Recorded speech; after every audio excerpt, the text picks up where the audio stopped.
Continuamos aquí en este espacio dedicado exclusivamente al fútbol nacional y no solamente al tema de nuestra Vinotinto y al tema de la primera división, sino también a la segunda división y a las categorías menores que hacen vida en nuestro fútbol. Vamos a comenzar hablando de la segunda división que ya se reactivó, ya se vivió la primera jornada de nuestro balompié en la segunda división A. Todos estos equipos que buscan un lugar en la primera división, un grupo de 10 que se completó luego del torneo Apertura y que tiene varios favoritos, entre ellos a Portuguesa, Atlético Venezuela y Atlético Miranda, señor Pereira. Así es, bueno, uno de ellos que no pudo debutar en esta primera fecha, caso del Atlético Miranda, que bueno, tuvo que reprogramar su partido, pero los otros dos, como usted lo mencionó, Atlético Venezuela con un muy buen empate ante el conjunto de Ureña y el caso del conjunto de Portuguesa, pues que le ganó al conjunto de Angostura por la mínima diferencia, marcando pues desde el inicio lo que va a ser la pauta, ¿no?, para luchar por esos dos cupos a la primera división.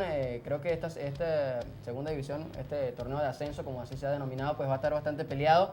Queda a ver si equipos como UCB, que en el torneo pasado pues estuvo bastante cerca, no hablamos de la apertura, sino del clausura 2011, estuvo cerca de lograr el cupo primera división. Vamos a ver si en esta pues logra esa hazaña, ¿no?, de pelearle allí tanto al Portuguesa y al Atlético Venezuela. También por allí cuidado con un equipo como Lotería, que está bien reforzado, tiene jugadores a préstamo del cuadro del Deportivo Táchira que han funcionado y han rendido de forma interesante para este Así equipo. es, queremos destacar ese partido entre Atlético Venezuela y Ureña, disputado allí en el Estadio Bicentenario de Ureña, en la zona fronteriza, a quien por cierto le mandamos un fuerte abrazo a toda esa gente de Ureña, de San Antonio, de Rubio, de San Cristóbal, de Palotal, toda esa gente que está allí en esa zona.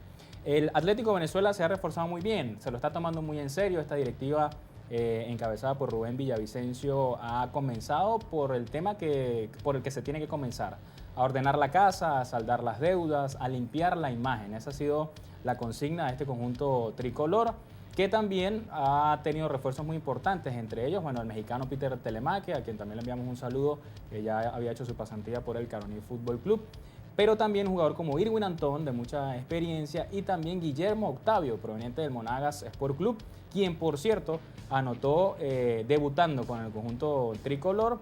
Y bueno, en los últimos minutos el Ureña logró sacar un empate allí a priori. En los últimos minutos llegó el conjunto tachirense para conseguir por lo menos un punto, porque se le escapaba ya allí varios puntos en su casa, ¿no? Bueno, Ureña ha sido un equipo quizás con mucha irregularidad, pero que siempre hace estas cosas, ¿no? Intenta molestar a los que están dispuestos a subir, o los que han invertido quizás un poco más para subir. ¿Se atreve a dar favorito usted? ¿Se atreve a dar es difícil, pronóstico? Es bastante complicado en esta segunda división, pero yo veo muy bien a Atlético Venezuela y veo muy bien a Atlético Miranda también, señor Pereira. Hay que ver también lo que haga Portuguesa, que es un equipo también que, bueno, que tiene su historia y tiene todo el deseo de volver a la primera división. Marcó el colombiano Marulanda, que viene haciendo muchos goles y además un viejo conocido de la casa. Mientras vemos los resultados, Lotería del Táchira y Guaraní empataron a 2, Angostura perdió en casa ante el Portuguesa 2-1, lo que comentábamos, y el Ureña Sport Club empató a 1 contra el Atlético Venezuela. Me gusta mucho Atlético Venezuela también, por lo que se está haciendo, por el proyecto, por la comercialización. Ha cambiado muchísimo lo que fue Atlético Venezuela la temporada pasada, la imagen que dejó está cambiando y se ve también en su departamento de prensa. Esperemos que sea todo esto para bien, y también le pongo la ficha al Portuguesa, ¿no? Sin duda, ¿no? Tenía que ponerle la ficha, era Claro. imperdonable. Mientras vemos la tabla, liderada precisamente por el pentacampeón, el rojinegro, con 3 puntos. Después están Lotería, Guaraní, Atlético Venezuela, Ureña, UCB y Lara, que en la pantalla anterior pues no estaba ese empate a 0, que fue un partido realizado precisamente este día miércoles. Y en la parte baja, Angostura, que fue el único que perdió, y el partido suspendido entre Atlético Miranda y San Antonio, quienes aún no han sumado. Hablando de los favoritos, creo que Ureña es un equipo que va a dar muy bien la pelea. Estuvo cerca de quedar el campeón en su grupo en la División Occidente, que han empatado con puntos con Lotería, pero no los descartemos. Además tiene un equipo que le ha dado continuidad a su técnico, Kilaguri ya tiene 2 temporadas con esta al mando del equipo. Por allí puede ser la sorpresa. Y reforzándolo, el Atlético Venezuela tiene también un estandarte como Rafael Meavitali, un jugador experimentado de selección, que ha jugado afuera y que viene pues a reforzar esa zona defensiva con la que ya usted nombraba, la persona de Peter Telemaque. Creo que este Atlético Venezuela es distinto en cuanto a la organización y el tema del logo y todo eso, de la imagen, pero es el mismo en cuanto al plantel. Este es el mismo, tiene jugadores estuvieron en la temporada 2009-2010 cuando el equipo logró el ascenso a Primera División.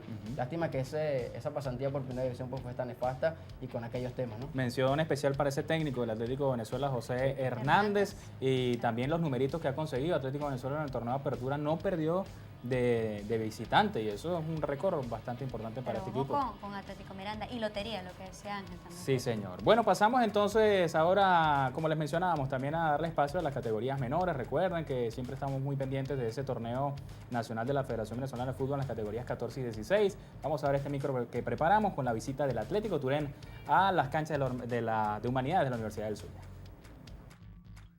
La sexta fecha del Campeonato Nacional de Clubes organizado por la Federación Venezolana de Fútbol fue sobresaliente a pesar de las dificultades para los jóvenes del FC Maracaibo, quienes lograron 4 de los 6 puntos disputados en casa el pasado fin de semana ante Atlético Turén. Los chicos de la filial sub-14 no pudieron hacer prevalecer su condición de local ante su rival llanero en un partido cerrado y disputado con intensidad, en el que la alegría del gol no se hizo sentir en ninguno de los equipos. Los púrpura dominaron la mayor parte del compromiso e intentaron conseguir la victoria, aunque con poca suerte, ya que se estrellaron par de remates en el larguero y les fue anulado un gol por el cuerpo arbitral. En cambio, los de Turén arriesgaron poco y pudieron resistir los embates de su rival para llevarse así un punto de visitante que les permite igualar en el liderato del grupo con los maravinos con 11 unidades. El empate, aunque corta una racha de 2 triunfos para los del FC Maracaibo, les permite mantener el invicto por 4ª jornada consecutiva. En el otro choque realizado en la cancha de la Facultad de Humanidades de la Universidad del Zulia, la categoría sub-16 pudo darle mayor alegría a la fanaticada al extender a 5 su racha de victorias. Los dirigidos por Reinaldo Cervantes y Teodoro Velázquez jugaron un partido de mucho roce y de faltas constantes, en el que siempre mantuvieron la intención de proponer para lograr el triunfo. Ricardo Díaz, a los 8 minutos de la etapa inicial, fue el encargado de darle la ventaja definitiva al FC Maracaibo. En el segundo tiempo el juego se tornó brusco, provocando expulsiones para ambos conjuntos. Por el Atlético Turén salieron Manuel Gómez al minuto 32 y José Martínez al 60, mientras que por el FC Maracaibo abandonó el campo por doble amonestación Steven Gutiérrez al minuto 65. Junto a él también será baja para la próxima fecha el guardameta Luis Velarde, quien salió por lesión. Esta semana servirá de recuperación y mejoramiento con trabajos tácticos para los chamos del FC Maracaibo, ya que en la fecha 7 no tendrá acción por el retiro de la competición del Portuguesa. Bueno, ya lo vieron, amigos, buenas noticias para el FC Maracaibo, que en la categoría sub-14 encabeza el grupo 8 junto a precisamente Atlético Turén, con quien se enfrentaba con 11 puntos, y en la categoría 16 comanda el grupo 8 con 15 puntos, tiene 5 victorias consecutivas. Vamos a la pausa, no se aparten, por favor. Al regreso haremos la previa del Caracas Peñarol o Peñarol Caracas en la Copa Libertadores. Ya venimos.